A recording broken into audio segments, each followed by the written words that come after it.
adalah sebuah dusun kecil terletak di bawah Gunung Lakan di pedalaman Pulau Timor. Nama dusun itu Lahurus. Lahurus sebelumnya bernama Laborus, yang dalam bahasa Tetun artinya tidak bisa tembus. Dikutip dari laman kompasiana.com, menurut Pater Publius Mendratburu SVD, tidak bisa tembus karena di bagian tengah Vialaran tempat dusun itu berada, ada hutan lebat yang memang tidak bisa tembus pandang. Dari tempat ini, Vialaran, Laborus atau Lahurus, Pater Yosef Seran lahir. Juga asal saya dari Lahurus, Belu, Timor. Dia tumbuh dalam kesederhanaan dengan kedua orang tua, sanak keluarga yang apa adanya. Dibesarkan di rumah yang juga sangat sederhana, tetapi membentuk dia secara sangat luar biasa. Tahun 2013, saya kebetulan mengunjungi, waktu itu kami merayakan 100 tahun SVD masuk Indonesia dan kami rayakan di Lahurus. Waktu itu saya berkesempatan mengunjungi rumah Pater Yosef, mamanya masih hidup dan saya mengunjungi mamanya. Dan waktu itu saudarinya juga ada, saudarinya saya sudah ketemu tadi. Waktu itu saya terkesan luar biasa karena rumah itu sederhana sekali.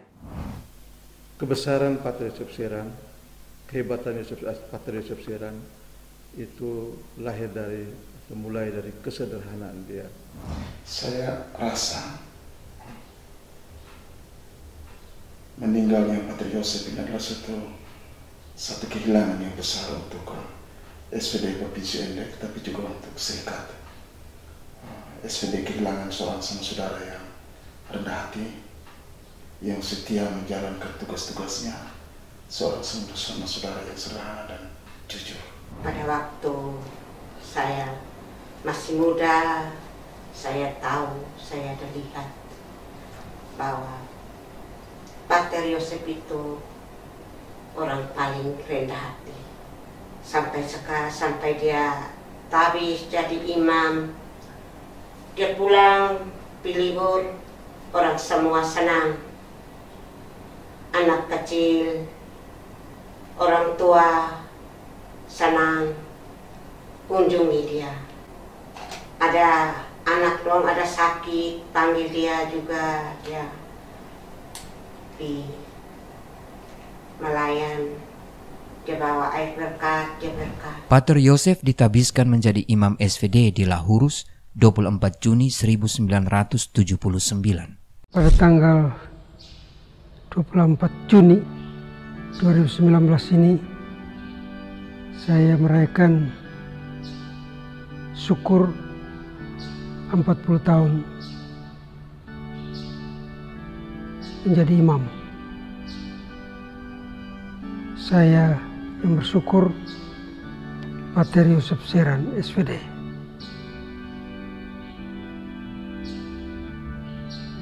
Saya ditabiskan di Lahurus pada tanggal 24 Juni 1979.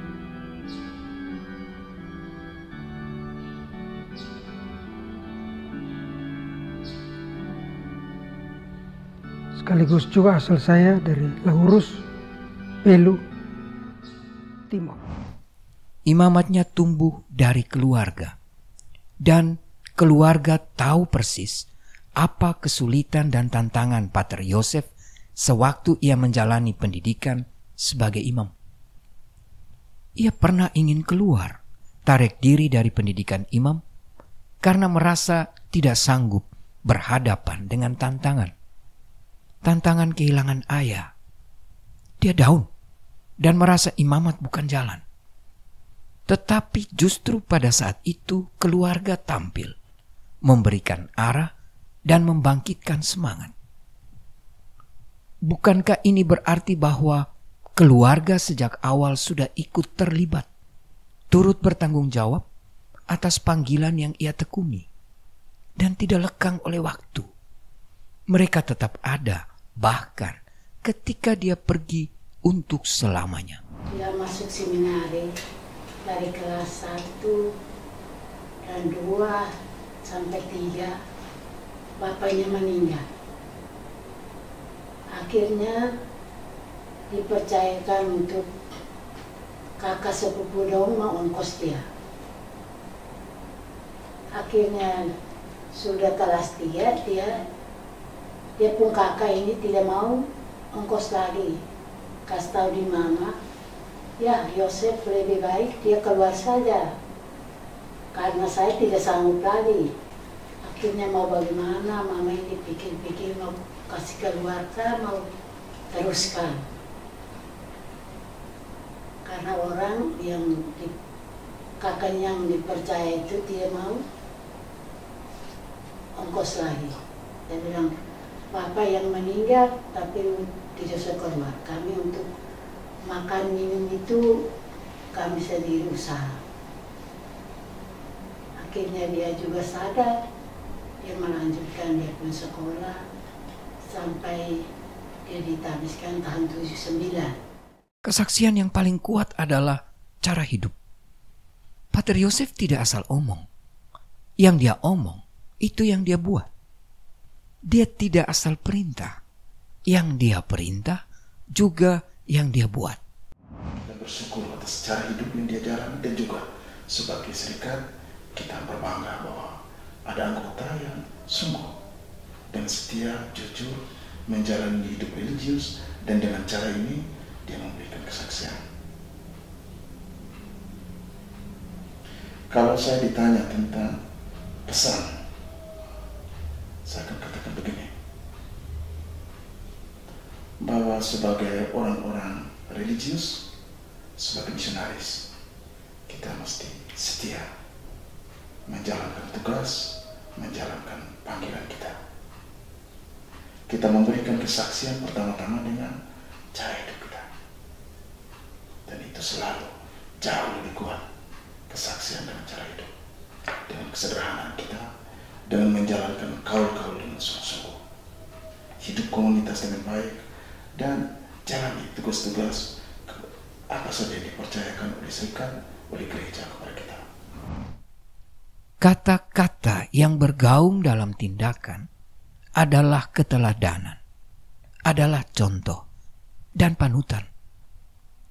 Orang yang melihat keteladanan seperti ini pasti langsung dan tidak langsung akan dipengaruhi untuk menghidupi pola hidup yang sama, karena ada daya tarik di sana.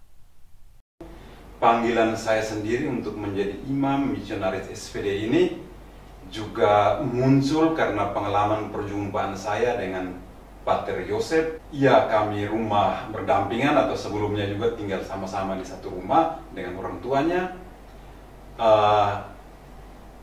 Khususnya saat-saat liburan, dia 3 atau 4 tahun sekali dia mengambil cuti, dan waktu itu kami bisa berjumpa dengan dia.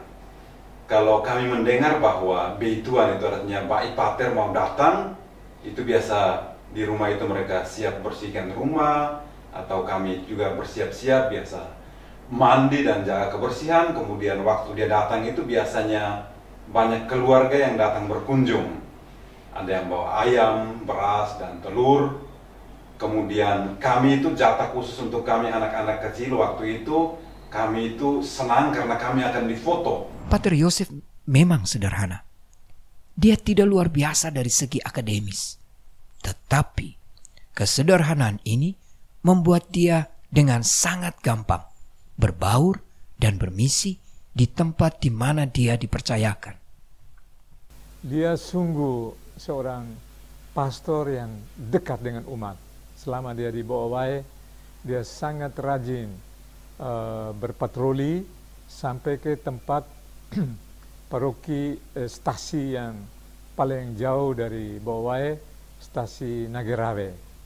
Dan saya sangat kagum karena dia begitu mudah menyesuaikan diri dengan keadaan umat. Di Nagerawe waktu itu belum ada jalan raya, jadi kalau mau dengan kendaraan bermotor dia harus putar lewat Soa, dari Bowai ke Soa, baru dari Soa dia jalan kaki. Tapi lebih banyak dia berjalan kaki dari Bowai langsung ke Nagarawe, menyeberang sungai-sungai. Dia memang sangat setia. Hari di mana Pater Yosef akan berpulang, dia masih setia menjalankan tugas komunitas untuk memimpin ekaristi di komunitas. Makan pagi seperti biasa. Dan bekerja sebagaimana Pater Yosef yang kita kenal. Tidak ada keluhan apapun. Ada anggapan bersama di komunitas bahwa Pater Yosef memang tipe orang yang tidak ingin menyulitkan dan membuat orang harus sibuk untuk melayani kepentingannya. Kemarin itu hari yang itu sangat menyedihkan untuk komunitas. Pater Yosef sejak pagi kita tahu dia ada bersama kita sejak ini misa bersama, lalu kemudian makan bersama, kemudian itu ya kita pergi ke tempat kerja kita masing-masing. Ketika saya pulang masih sempat bertemu dengan beliau ketika sedang berkelakar dengan anak-anak kita dari dapur. Anak-anak sering memanggil itu opa gaul. Kemudian kira-kira menjelang jam 11 saya pulang. Sesudah jam 12 lewat sampai di kamar makan itu kira-kira sudah jam 12 lewat ya 18 atau 17 menit, 17-18 menit. Nah, untuk waktu meninggal, beliau kurang lebih meninggal antara 30 menit sampai 2 jam dari waktu pemeriksaan.